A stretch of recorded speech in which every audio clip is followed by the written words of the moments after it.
वर्षा पाटीलच्या ब्लॉगमध्ये तुमच्या सर्वांचे स्वागत आहे। आता वाजता ते 11:30। माझं जेवण वगैरे झालं। एवढे कपडे होते सकाळचे भिजवलेले ते धुतले आणि हे माणूस माहिती तुम्हाला अजून गाडीवरून पडलं। हे एक मला जगू देणार मला बोललो तर हे आज पण गाडीवरून पडले। बाहेर गेले होते थोडेसे उल्हासनगरला, तर त्यांची गाडी स्लिप झाली। गाडीवरून पडले तर त्यांचा जो पहिले पायाला लागलं होतं ना, त्याच पायाला त्यांना मुक्का मार लागला, तर त्यांचा गुडघा एवढा सुजला तर त्यांना चालता पण येत नव्हतं, उभं राहता पण येत नव्हतं। मी कामावर होती, बहुतेक ते 6च्या दरम्यान पडले। त्याच्यानंतर त्यांनी मला फोन केला। 6लाच पडले तुम्ही, 5 मिनिटं बाकी असते। 6 वाजता त्यांनी मला कॉल केला, पण मी कामात होती तर उचललाच नाही। त्याच्यानंतर मग नंतर बघितलं तुम्ही 2 मिनिटात फोन उचलला, तर मग मी त्यांना कॉल बॅक केला। तर बोलता वर्षा मी गाडीवरून पडलो। मग बोलले तुम्ही आहे तिथंच थांबा, मी येते तुम्हाला तिकडे घ्यायला। तर मग मी ओला करून तिकडे घ्यायला गेले त्यांना, पण ते तोपर्यंत थोडंफार उठून आहे ना स्वतः गाडी चालवत बोलतो मी घरीपर्यंत येतो। मग त्याच्यानंतर मी ओला करून गेली। ते मला म्हणते एक काम करते, ओला तू घरी फिरव, घरी ये। तर त्यांच्या पायाला एवढं लागलं आहे ना, तर त्यांना चालता पण येत नाही, काही नाही। मग हॉस्पिटलला गेलो, त्यांचे एक्सरे वगैरे काढले, तर त्यांना हड्डीच्या डॉक्टरांकडे दाखवायला सांगितलं आहे, पण एक्सरेमध्ये तर काही निघालं नाही त्यांना। बोललो तुम्ही हड्डीच्या डॉक्टरांना एकदा दाखवून द्या। तर आता आलो, त्यांची ठणकच थांबत नाही। ते 6च्या पडले, आता बघा 11:30 वाजत आले, 5 मिनिटं बाकी 11:30ला। तर त्यांची ठणकच थांबत नाही, त्यांना उठता पण येत नाही, बसता पण येत नाही। तरी त्यांना 4 इंजेक्शन दिले, म्हणजे 4 इंजेक्शन घेऊन पण त्यांना काही फरक नाही पडला। त्याच्यानंतर त्यांना औषध वगैरे पण दिली। थोड्या टायमात इंजेक्शनची उंगी होती, तर झोपले ते अर्धा एक तास। पण त्याच्यानंतर आता उठून बसले, त्यांना बोलले उठून बसा, थोडंसं काहीतरी खा। आणि त्यांची एक गोळी बाकी, एक गोळी त्यांना आल्या आल्या दिली होती, 2 गोळ्या दिलेल्या, तर बोलली एक गोळी घ्या। तर त्यांचे एक्सरे वगैरे पण केले, तेव्हा पण त्यांना चालता येत नव्हतं। मग व्हीलचेअरवर बसून मी थोडाफार व्हिडिओ घेतला होता, तो बघा तुम्ही बघूच शकता। व्हीलचेअरवर बसून डॉक्टरकडे दाखवतो, मग भेटतो।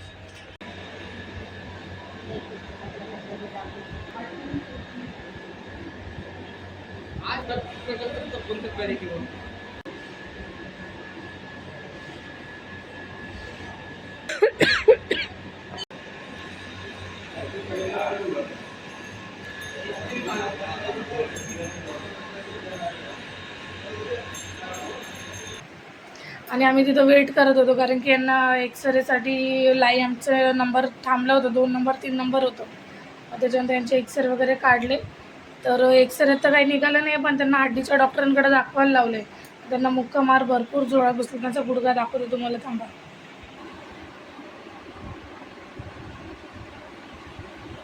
बघितला त्यांचा गुडघा। मग त्याच्यानंतर मग मी घरी आली, दादा पण आले होते, त्यांना मग मी दादा पण त्यांना घेऊन आले, माझे बारके दीर। त्याच्यानंतर आई पण आल्या आहेत। आता आई 2 मिनटं बाहेर घेऊन बसले अंशूला, आणि दादा पण दुसरे वेळे माझे मधले दीर पण त्यांना बघून गेले। पण त्यांना त्या पायाला पडला आणि त्यांचा एवढा सुजला, आणि त्या पडत्या पायावरच पडले ते, पहिले पण त्याच्यावरच पडले होते।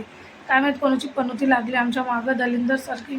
आणि आज गुढीपाडवा असताना सुद्धा विचार करा, एवढं चांगलं नवीन वर्षाची सुरुवातच्याच दिवशी ते, आता काय करू शकतो, पडले तर दवाखान्यातून वगैरे त्यांना आणलं, तर त्यांना उठता पण येत नाही, चालता पण येत नाही। बघू आता, वॉशरूमला जायचे वांदे त्यांचे।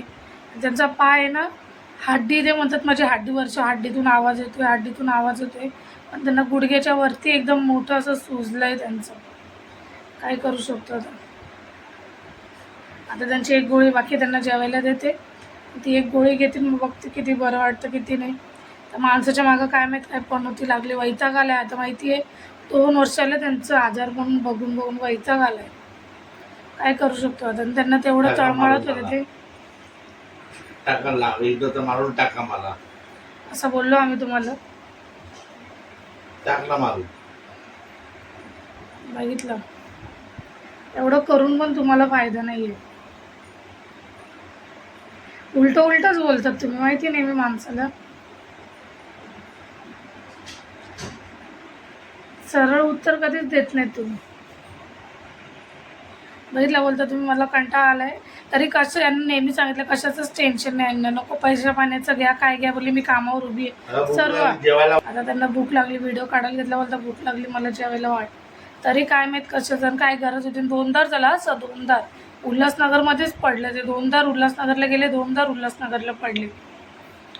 फक्त एवढे का आज या टायमाला दुसरीकडे पडले. त्या दिवशी ते कुठं पडले होते, 17 सेक्शनला पडले होते. काय बोलावं, जाऊ दे. त्यांना जेवण देते. कपडे लावलेत मी मशीनला. कपडे सकाळी भिजवून गेली होती, ते कपडे आता धुतले. त्याच्यानंतर आता कपडे उरले वाळत टाकायचे, पहिले यांना वाढून देते. चला, अंशू शाळेत गेला, रात्री येईल. रात्रभर झोपलं नाही माणूस, माहिती तुम्हाला, एवढी त्यांची हालत बेकार. रात्री त्यांना एवढा त्रास होतो माहिती, वॉशरूमला जायला, बाथरूमला जायला नको नको केलं. 3-4 वाजेपर्यंत टीचर नुसते त्रास होत होता. 5 वाजता कुठं झोपलं. आज मग मी कामावर पण नाही गेली, कारण की त्यांना उठता येत नाही, बसता येत नाही. आता विचार होते संध्याकाळी दुसऱ्या डॉक्टरकडे जाऊ आणि त्यांची 8 दिवस पण एका डॉक्टरला दाखवून देऊ. अंशू गेला शाळेत, कारण की अंशूची एक्झाम चालू होती. 2-3 दिवस त्याची ओरल राहिली होती. आता ते नाश्ता करायला बसले. विचार सकाळची त्यांना उठवते, उठा. आता वाजले 1:45 वाजले. 1:45 वाजता उठून पोहे बनवले. पोहे आणि चहा खाता ते. मग त्यांना गोळ्या खायचं आहे, नाश्ता वगैरे करतं ते. काय करणार. आणि आज मी घरी आहे म्हणून ठीक आहे, उद्या हे कसं करणार सांगा बरं, कारण की मी रोज तर घरी राहू शकत नाही. आज मी घरी राहिली, पहिले जाऊ दे, त्यांना उठता येत नाही, बसता येत नाही. तर आता आज घरी म्हणून ठीक आहे, उद्या काय होईल त्यांचं. उद्या जर मी कामात पण एवढं चांगलं आहे, उद्या अंशू घरी आहे तर निदान अंशूला ते थोडंफार सांगू तरी शकतील. कारण की आज म्हणून मी घरी राहिली. आज अंशू शाळा आहे, त्यानंतर मग उद्या आणि परवा अंशूला 2 दिवस सुट्टी आहे. उद्या अंशूचा हात धरून वॉशरूमला तर जातील, काही लागलं बिगलं तर अंशूला तर सांगतील. म्हणून मग उद्या मी कामावर जाईल. काय होतं, बाकीचे पण घरचेच असे असतात ना, म्हणतात त्यांना बघायला तर सर्व आले पण माझ्या चुगल्या करायला पण आले. मी तर तेच म्हणून काय बोलायचं, जाऊ दे. ज्यांना जे करायचं त्यांनी ते करा, ज्यांना चुगल्या करायचं त्यांनी चुगल्या करा. फक्त माझी नणद बोलली बाई त्यांना का वहिनीच्या बागा किटकिट करू नको, वहिनीला पण त्रास देऊ नको. बाकीचे तर सर्वजण म्हणतात ना, काय बोलावं, जाऊ दे तिकडं. म्हणतात ना माझ्या चुगल्या करून लय मजा येते सर्वांना, तर मग एन्जॉय करा तुम्ही त्या चुगल्या. बाहेरच्यापर्यंत चुगल्या सांगत बसतात, काय बोलावं. बघायला येतात त्यांना का चुगल्या करायला येतात, मला तेच कळत नाही. जाऊ दे, कंटाळा आलाय मला या सर्व गोष्टीचा. तुम्हाला पण. चला, अंशू गेला शाळेमध्ये, त्यांना बघ बंद कर चालू यांचा. चला, यांना खाता याच्याकडे लक्ष देते तोपर्यंत. बाय.